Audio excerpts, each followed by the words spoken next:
Here's some things to integrate into a strength training program for athletes, in specific football players, teach them how to tackle efficiently. So first, let's start with a good cue, forearms to thighs. We're gonna take your forearms, bend them 90 degrees, squat down, put your head up until your forearms meet your thighs. So this is just your base, a good reference to go to for your stance. Maybe you have to adjust the toes in more or into a wider base. Play with it and find your most comfort. But also make sure that we can move side to side, forward, and backwards. Too wide can limit you there. From here, to work on some mobility, getting you warmed up in the weight room, and all having it kind of translate into tackling. You're gonna grab your plate, shoulder blades retract, head up, curl, get the front rack position, elbows under the plate, stand up, back down, curl. Try 2 sets of 5 to 8 reps, pausing, spending time, keeping the head forward. Here, next. Oh, and if you want, you can add on to it. You can hold that bottom squat position.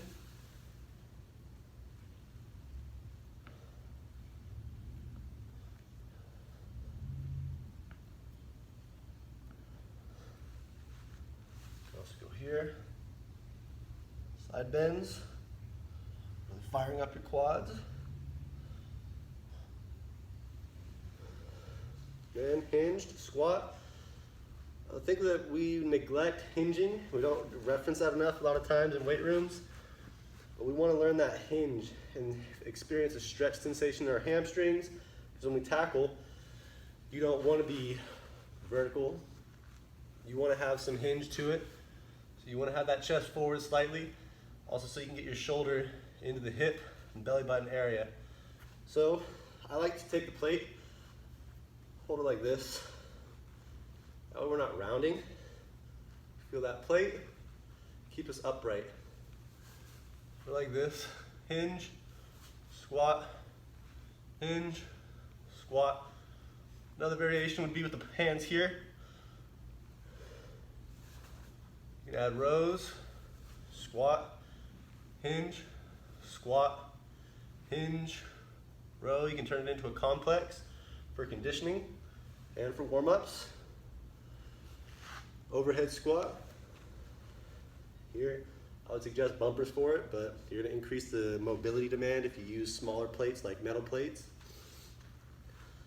You can remind them, have the hole of the plate above where the ponytail would be if they had long hair. Adjust that base. If you have to turn the toes out slightly, that's okay. Like a 45 degrees at most. Shoulder blades, pull together, head forward, eyes can be up. Tempo, it'd be good to go about 4 seconds down, 2-second pause, explode up. 4, 3, 2, 1, 1, 2, up. Then, try some staggered step lunges. Come back to here. Pulling that plate into your chest, so we're slightly engaging mid-back muscles. Squat down, slightly hinge, step. Front foot's flat, back foot on the balls of the feet. A coach can come by and test to make sure that they're in a balanced position. Switch, switch, switch. You can start to work it backwards from where we're focusing on their approach to make that tackle, maintaining that position. Make sure that they're stable. They can push off the back foot. They don't feel light. They don't feel like it's too much here on the front.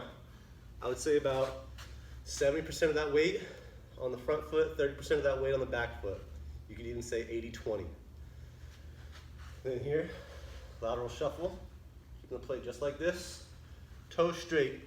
You can have their toes touching a line or a PVC pipe, but just telling them, keep the toes straight, stay square, stay parallel. It's helpful. Start off about chest width. Here, out. You just have to go back and forth to utilize space. Staying low, you can have them go under racks. You can put PVC pipes into holes in the rack.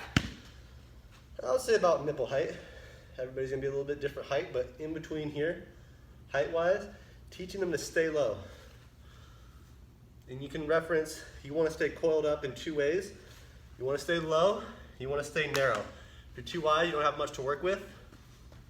Stay bunched up, side to side, up and down. And we're going to get